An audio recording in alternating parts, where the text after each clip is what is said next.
Hi, good morning. I hope you guys had a really good week and a really good weekend. Happy Sunday for whoever is watching this the day that I post it, which is Sunday. I want to do a one card spread for the week ahead.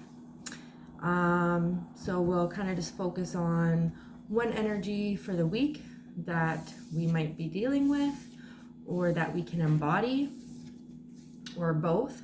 So maybe we'll do like two cards, one for the energies that we'll be facing as we go through the week, and then another card for the energy that we can embody to help us best navigate and overcome and optimize on the energies that we are working with. Okay, so let's see where I want to start. I just finished cleansing my cards with some myrrh, some Camphora myrrh from Smudge a Lot, Queen Cup here on YouTube.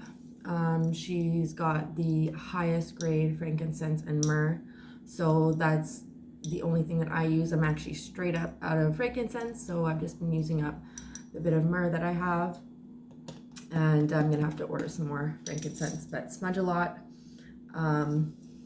for any frankincense and myrrh, that would be what I suggest. And also Queen Cup here on YouTube, check her out. She's got an amazing library. I've probably learned more working with her and her collective over the past few years, about life, about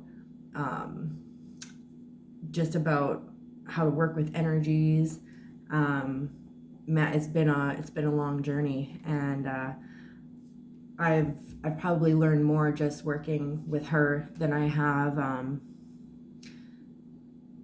in my whole life going to any kind of professional therapy or groups or anything like that. I mean, it's really been a beautiful journey. So I really highly suggest, I really consider her a high priestess. She's my high priestess for sure, other than my own internal one. But she's my mentor, my guru, and like a big sister. So, and our entire collective, the Angel Gang, that's where my roots are. Angel Gang. If any of you guys are here, definitely leave a comment. If you guys have channels, drop that below.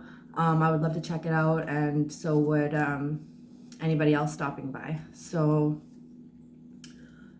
with that being said, let's go ahead and get started. We will start with, where are we going to start?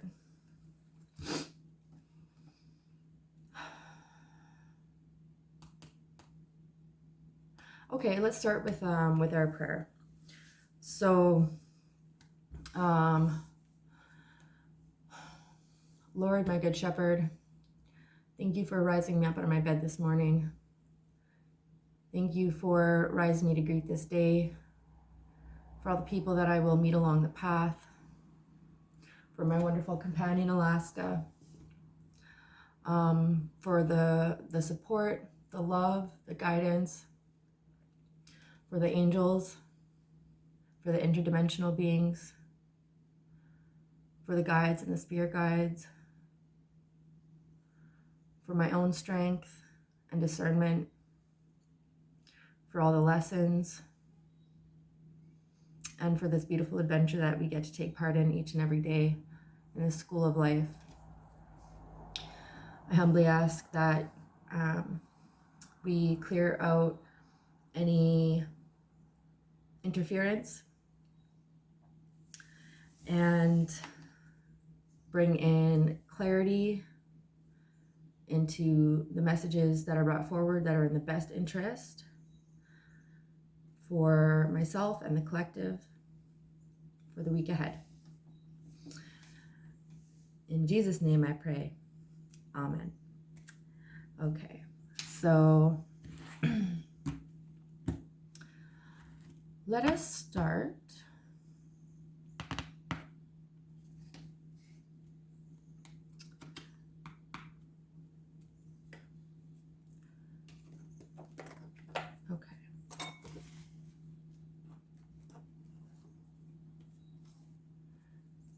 let us start with this deck.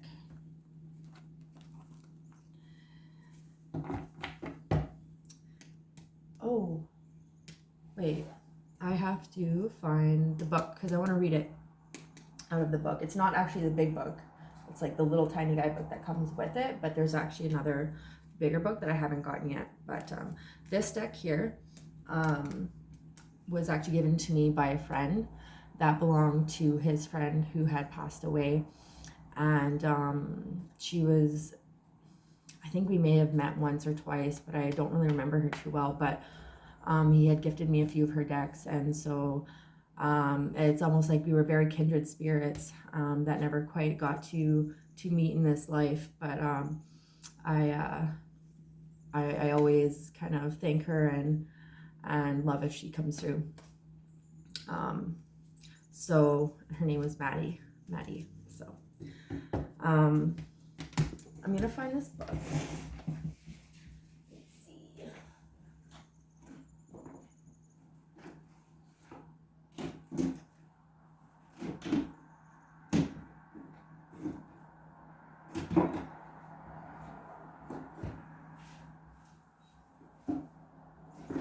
This is another one of her decks. So, good one.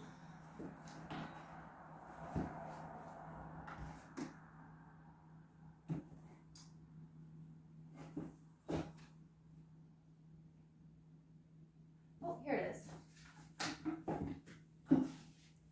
Okay, and then also, this caught my eye, a swiftly tilting planet. So I believe this is the it's the companion volume to A Wrinkle in Time and A Wind in the Door. So, and it's by Madeleine L'Engle. Really beautiful artwork on there too. But so there could be something to do with time traveling, time bending, just working with time in some capacity. I'm just immediately getting that there could be, time could feel like a strange and fickle thing right now.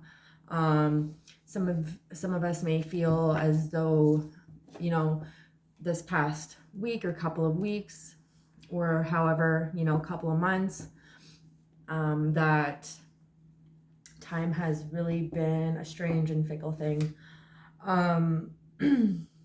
And it may feel like a very liminal almost space, trying to ground and anchor things in, but feeling that it's kind of just it's just maybe more difficult than usual, or just feeling like things are almost like the word coming through is like transparent. Oh, I hear the Fichu bird, my chickadees. So there could be a change in weather then coming up. It's my favorite sound in the whole world.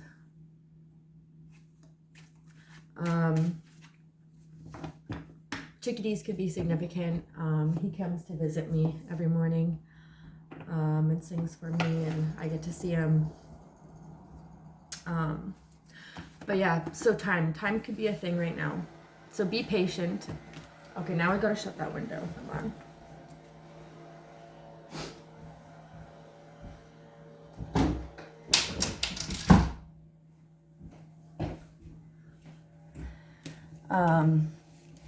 Kind of lately snowed last night. Snegoroshka came in for a final like hello goodbye, and the Ice Queen, Snow Spirit. So I love her. I love when she comes through. Okay, so let's go ahead and just look at the energy that we will be that will be most prominent this week. Okay, Queen of Coins came out.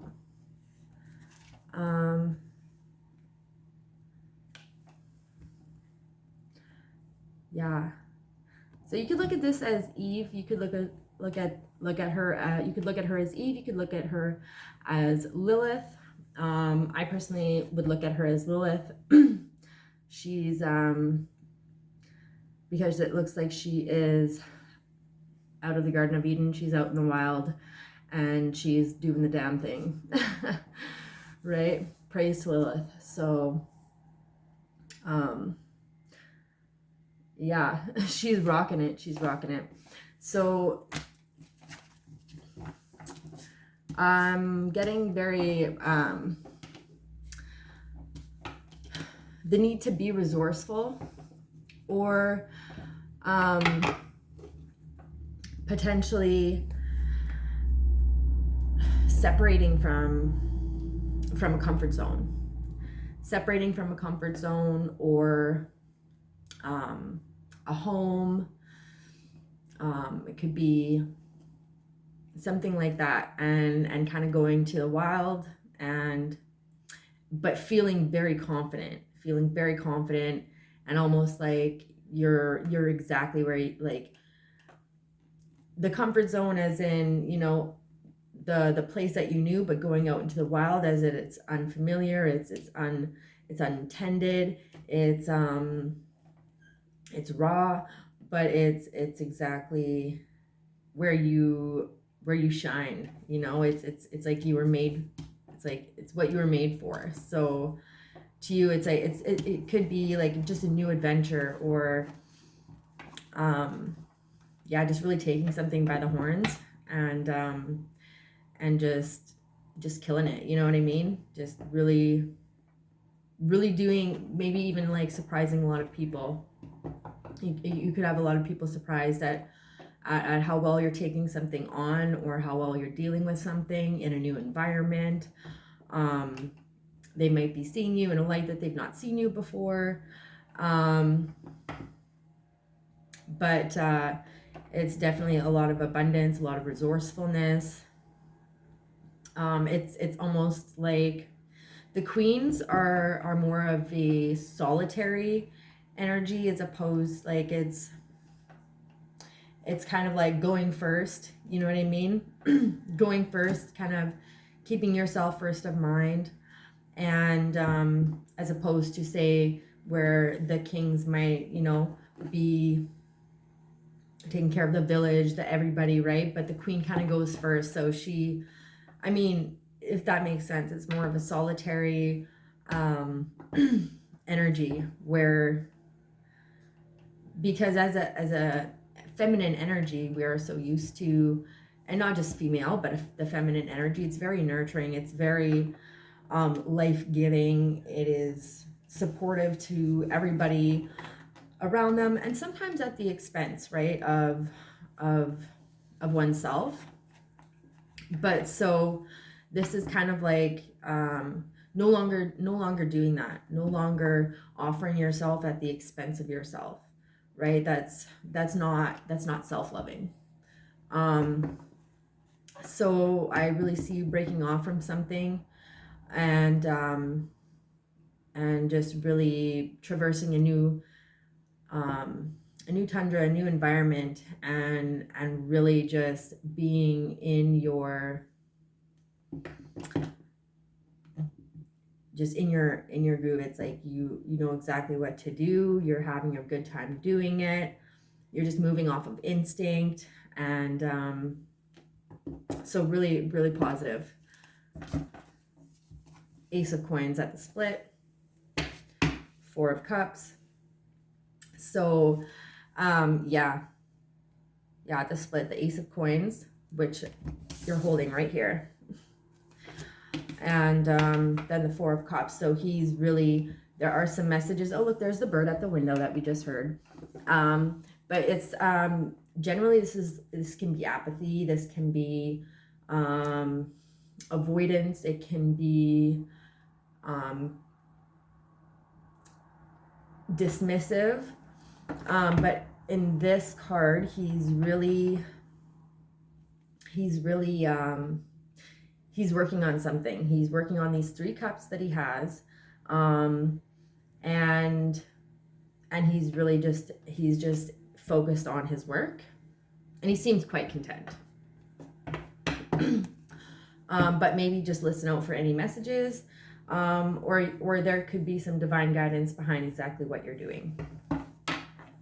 Okay, and then we will read the Queen of Coins out of the book, the Tarot of the Divine. Okay, And so this tarot deck, it showcases different myths, legends, fairy tales, stories from different cultures around the world. And so let's see what the Queen of Coins. I know I linked it to kind of Lilith, or the Garden of Eden, and being exiled from it, as she was. But let's see what this particular one is speaking of. Queen of Coins. You could be, just really in your earthy energy right now, really grounded, really sure of yourself, really resourceful. You could be a Virgo, Capricorn, or Taurus. Don't have to be. But you could just be taking on those energies. Really working on routine, working on your physical abundance, 3D manifestations, material abundance, security, and focused on your work and a goal that you're trying to accomplish. Your health, all looking really good this week. Okay.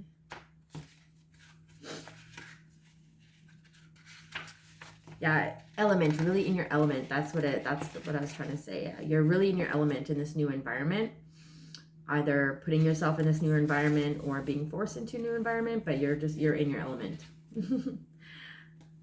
Okay, so this is let's see, from Northern Australia.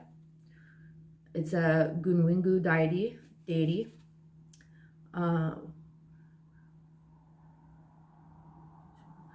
Wara Murungunduju. The Queen of Coins, that's her name. Okay. She's a Gunwingu deity from Northern Australia. The Queen of Coins is an eager mother ready to bring new life. Wara Murungunduju has traveled, I don't know if I said that properly, but she has traveled the world, blessing her many children. She is always moving, loving, and ever practical. She teaches her children how to help themselves. Upright, a healer, luxury, being grounded, practicality, and movement. So if you've been feeling a stagnant vibe, so it's like you've been thrust out recently, kind of maybe exiled or just kind of thrust out the nest, and you've been having to really find your own way. But we've had a great mother to teach us how to take care of ourselves, right? And so if you've been feeling a really kind of in limbo or stagnant energy, there's definitely going to be some movement this week for sure. You could be a healer of some kind, massage therapist, Reiki healer. You could reflexology, I'm hearing. Chiropractic for some, I'm hearing. You could be like a counselor. Right? Any of these energies that are really kind of any of these career paths or vocations that are really focused on others and teaching them how to help themselves. Okay. In reversed, because there's always two ways to look at the cards, you could be in either energy. So if this isn't resonating, there could be jealousy, possession, a lack of organization, and manipulation. So if you're not feeling like you're in the upright, you could be in the reversed right now, or dealing with those reversed energies this week, which have to do with jealousy, possession, a lack of organization, manipulation.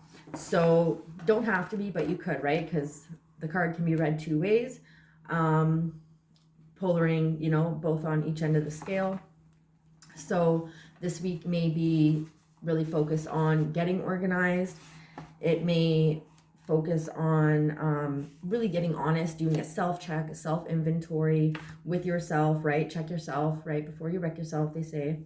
But because sometimes we got, like, nobody's, we only have to do it for ourselves, right? It doesn't serve us to be in an obsessive or possessive or jealous energy, right? How can we flip that around? It's really kind of because it consumes the mind. It takes the attention away from the self and away from, you know, it's like accountability is really the most powerful position that any person can put themselves in, right? Because when we are able to be accountable, and it's not always easy, but when we are able to be accountable, we then take that power back, right? Because if we are passing off blame, right, then it's not putting us in a position of power. It's putting us in a position of being at the receiving end of any negative external circumstance, situation, energies that are coming at us. If we can take accountability, not taking over accountability, right? We don't want to be over accountable. We just want to take our stuff and be accountable for that, right? And in whichever way possible, because that will take us, and whenever possible, because that will take us out of this victim mindset. This will take us out of that, kind of getting stuck in a rut of the world is happening to us. Like I said, it's not always easy, but the sooner that we can be accountable, then the sooner that we can start to sort things out so they can start going in a different direction. So because if I'm passing off everything that's happening to me on an external person, place, or thing, then that really puts me in not a strong position to be able to make any of the changes that I want to see, right? It puts me in a weak position. So being able to be accountable for my crap, maybe I'm being manipulative, maybe I'm being jealous, maybe I'm being possessive, maybe I'm not being organized, maybe I'm not setting proper or particular boundaries that would benefit me to do so. Maybe I'm giving at the expense of myself when, even though I know, you know what I mean, that it's going to end up making me resentful, or I'm overextending myself, or maybe I overspent and now it's put me in a position of potentially, not being able to make rent, and now I'm going to be literally out in the wild. Well, if that's the case, I mean, it would not be ideal, but I'd be able to survive, right? And so, so just being able to be in a position of accountability really gives you the power to at least make the changes that you need to change, right? Like if I don't like the way somebody's treating me, then instead of expecting them to come to me and apologize or change or make it better, I can just I can just dead it, I can just cut that shit off. I don't have to deal with that any longer, and I can start to do some damage control. Just things like this. So accountability, I would say, may be something that we have coming up this week. And the sooner that we can take accountability, then the sooner that we can start to iron things out, that we can take that power back and start moving things in a direction so that we want to see it go. Okay, and so I think that's really the biggest thing, is just being able to be resourceful, being able to be accountable, and using what we've learned to forge forward. So yeah.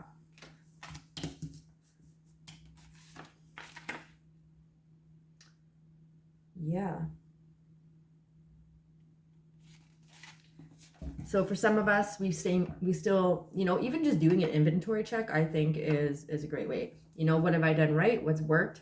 What has been not ideal that I've done? Or, what hasn't been working? What's been working and what hasn't been working? Where have I been accountable? Where have I been successful? Where have things been working smoothly or seen improvement? And where have I been unaccountable? Where have I been, maybe gaslighting myself or avoidant, things like this? Where have I been making things more difficult for myself, right? And what hasn't been working? So just doing that quick inventory check would be really, really positive.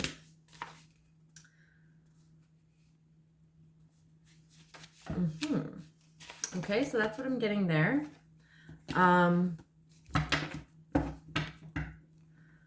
What energies or would be, I mean, we did just talk about an energy that would be useful to take on, and a viewpoint that might be useful to take on.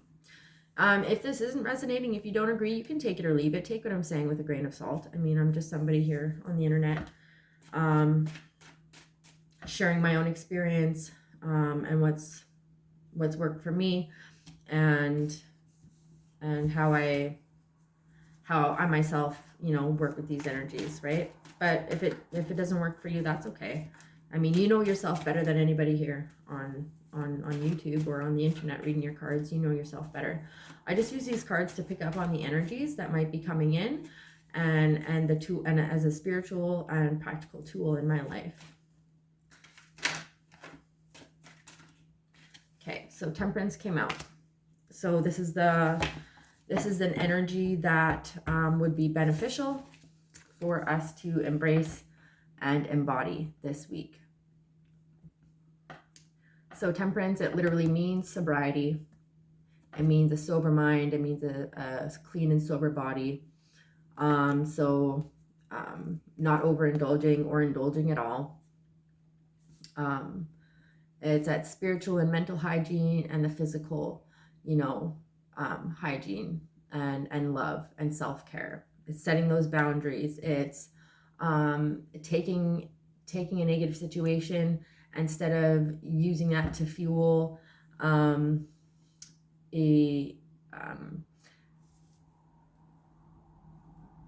negative, or not a destructive, let's say, instead of letting anything fuel a destructive or self-sabotaging energy or spirit, you know, alchemize. That's what Temperance is. It's sobriety, it's alchemy, it's transmutation, right? It's transmuting energies. So taking the energy you get and seeing what you can do with it, how you can flip it, turn it around, transmute it, change it into energy that fuels you and works for you.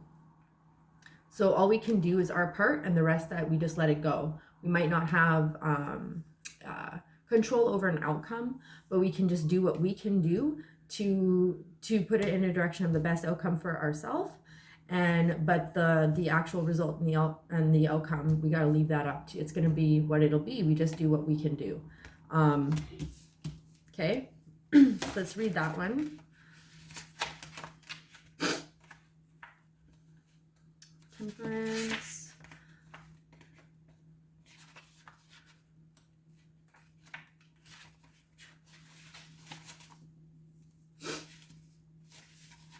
And Temperance comes right after, it's, what is it, 14. It's the number 14.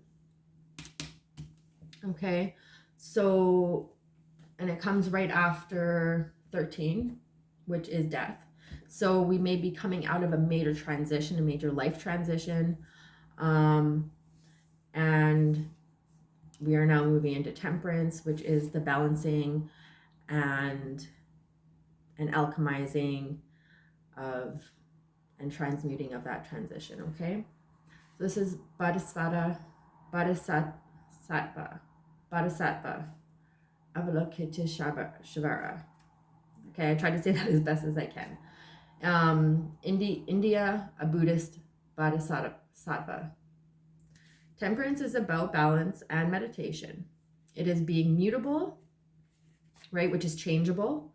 That's what that means. Recognizing when to change with the times and when to change the situation itself. The Bodhisattva Avalokiteshvara identities are fluid, but their goodwill remains constant. So upright, it means moderation, harmony, purpose, good influence, and reconciliation. Reversed, it means conflict, hostility, frustration, impatience, and reluctance. Okay, so you could be in either of these energies. Okay, so we did talk about how to kind of manage these energies coming in, okay? And being on whatever polarity, whatever side of the wheel that you're on. So, yeah, you might be dealing with some conflict, some hostility, some frustration, some impatience, and some reluctance. And this could be internally with yourself, or this could be due to outside circumstances.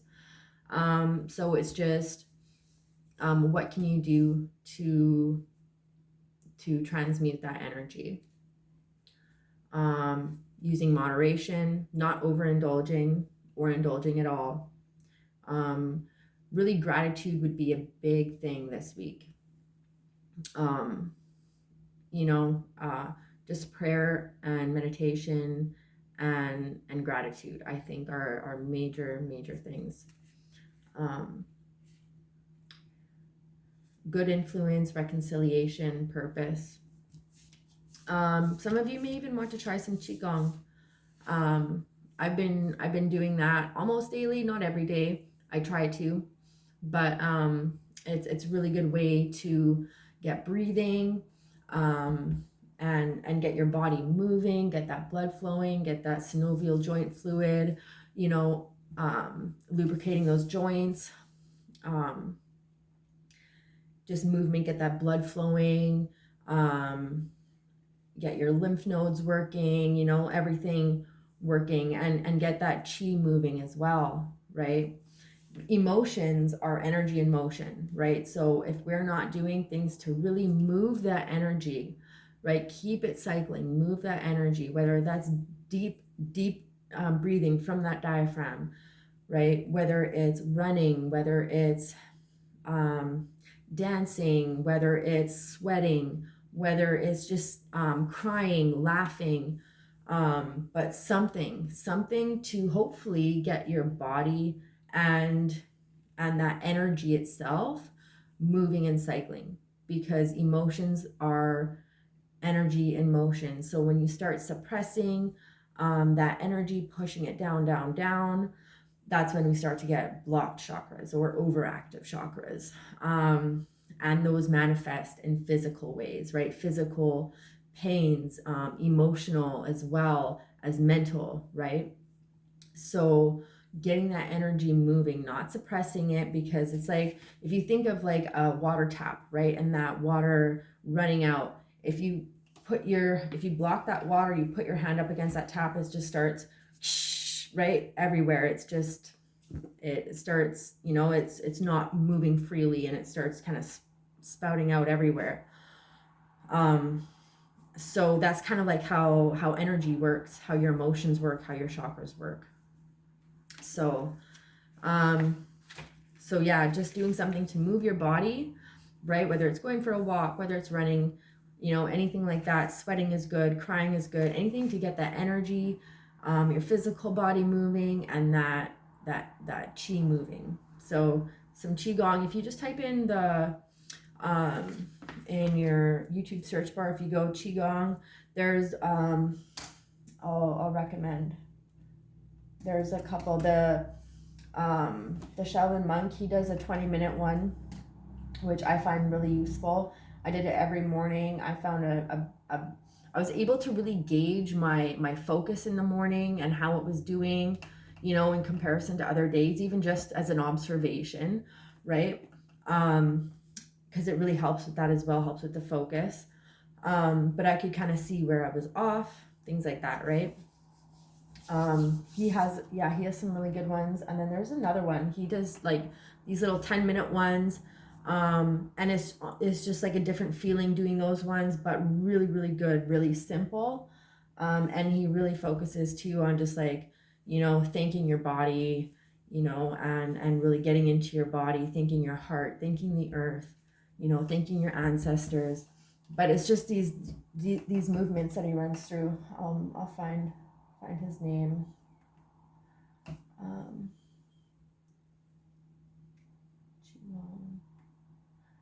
And I could even link them. I could link them below.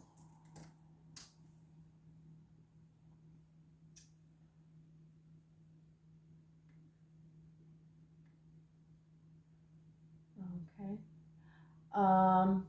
Yeah, it's Qigong meditation. That's the name of his channel. Okay. And then the other one is Shi Hang Yi Online. Okay. And he's the Shaolin monk. Um, so those are the two I'd recommend for Qigong. But yeah, so I think I think that'll be good for today's reading. I hope you guys enjoyed. Let me know, if these aren't the energies that you find you've been in or that are coming up. What kind of energies have you been feeling? Have you been going through, and how have you dealt with them? We'd love to hear. Feel free to give a like, subscribe, comment down below. It really helps me, helps the channel, and helps these videos reach as many people as might need them. So yeah, with that being said, I wish you guys a fantastic week ahead, and I will see you in the next video.